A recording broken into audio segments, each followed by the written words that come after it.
We received 7 memos totaling 15 pages that former FBI Director James Comey wrote in real time following interactions, both in-person meetings and telephone conversations with President Donald Trump. The memos reflect conversations that James Comey felt unnerved him or troubled him or reflected a blurring of the boundary between politics and law enforcement.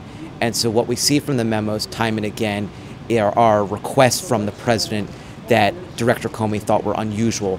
At one dinner in January 2017, for instance, there's a request, according to Director Comey, that Comey pledges loyalty to Trump. And there's a suggestion from Comey that he says that Trump basically wanted him to pledge his loyalty in order to keep his job.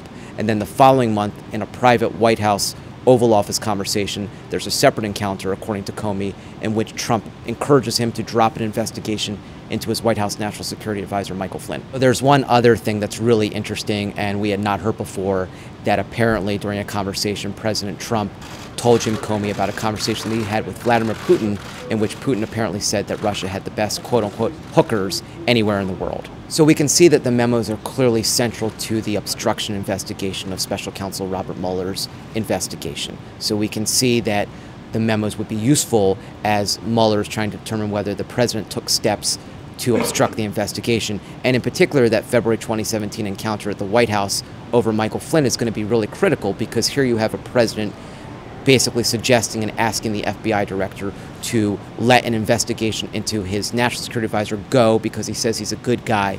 That was something that Director Comey thought was really striking and troubling. The White House and President Trump have denied that the conversation took place that way, but that's a really critical detail if it can be corroborated and established as true. But the president tweeted, "James Comey memos are just out. They show no collusion and no obstruction." It's hard to tell from the memos why the White House would believe that they don't establish collusion. I think they don't reach any sort of conclusion one way or the other about whether collusion with the Russians took place or whether obstruction took place. They're not legal documents. They don't make a legal determination.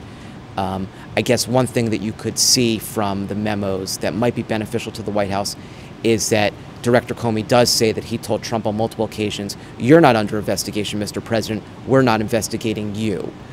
I would say the memos are very significant for pulling back the curtain on a difficult, kind of troubled relationship that Donald Trump and Jim Comey had for months before his firing. One of the big mysteries, one of the big issues that is being pursued is why exactly was Jim Comey fired. So I think the public, the country, the world is really interested in as many details as we can get about what went on in those interactions that led the president to dismiss Jim Comey as his FBI director.